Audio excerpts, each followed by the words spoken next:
At sa mga kapatid natin, good morning po sa inyo ha. Weather time na po. Kasama ulit ang ating nag-iisang weather tito na laging may panahon para sa iyo. Tito Alvin, magiging mainit ba ngayon?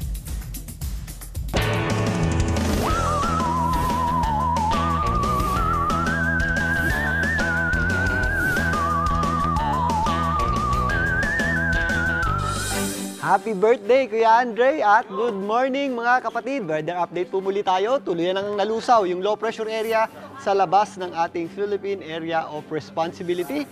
Ito na lamang pong Intertropical Convergence Zone ang nagdadala ng mga posibleng scattered o kalat-kalat na pagulan dito po sa area ng Mindanao. Maliban dyan, ito naman pong easterlies ang nagdadala pa rin po ng mainit at malinsangang panahon sa malaking bahagi na po ng ating bansa. Kasama na po dyan ang Metro Manila.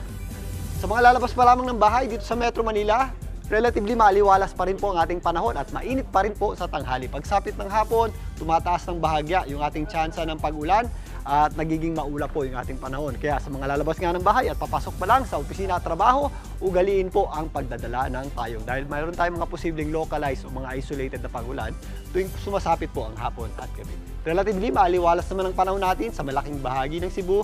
If ever may mga pag-ulan tayo, ito po yung mga isolated na mga pag-ulan o yung mga pag-ulan hindi naman masyadong tumatagal. Nakadalas ang nangyayari tuwing hapon at gabi. Pero po, dito sa area ng Davao City, mas mataas po ang ating tsansa ng pag-ulan. Yan po ay mga posibleng thunderstorms na dulot ng Intertropical Convergence Zone. Again, ang mga thunderstorms po ay biglang buhos ng malakas na pag-ulan na may kasamang pagkulog at pagkidlat na posibleng magpabaha. So mag-ingat po tayo dyan. Hindi lang po yan sa Davao City, ganyan din po ang panahon natin sa malaking bahagi na ng Mindanao. Maliban po sa mga pag-ulan na ito, asahan pa rin po ang ating mainit at malinsangang panahon sa malaking bahagi na po yan ng ating bansa, particularly dito sa mga kapatagan ng Luzon. Sa katunayan, nakapagtala pa rin tayo ng matataas at may init na heat index kahapon na pumalo sa hanggang 45 to 46 degrees Celsius sa area ng Lawag, dyan po sa Ilocos, sa Cagayan, Dagupan sa may Pangasinan, maging dito sa ilang bahagi ng Bicol Region at Western Visayas. Ngayong araw na ito, magpapatuloy pa rin po ang mainit at malinsangang panahon sa malaking bahagi ng Luzon na naglalaro sa 44 hanggang 46 degrees Celsius yung ating mga heat index dito sa Central Luzon, dyan sa may Tarlac, Tugigaraw at Apari sa may Cagayan, ganun din po sa Ilocos, kasama na po dyan ang Dagupan. Dito sa Metro Manila, hanggang 41 degrees Celsius yung ating inaasahang heat index o init ng panahon. Paghandaan din po natin yan.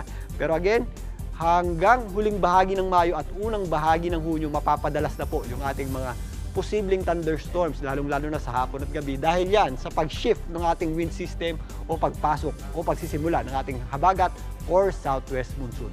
Aabangan po natin yan. At yan po muna ang latest sa ating lagi ng panahon. Muli, ito po ang inyong weather tito, Alvin, na lagi may panahon para sa iyo. Mga kapatid, Dimples Romana po, kumpletuhin ang inyong umaga ng mga kwentong puno ng inspirasyon. Salubungin po ang bawat araw ng may ngiti at pag-asa. Kaya't mag-subscribe na po at mag-follow na sa aming social media pages ng News 5.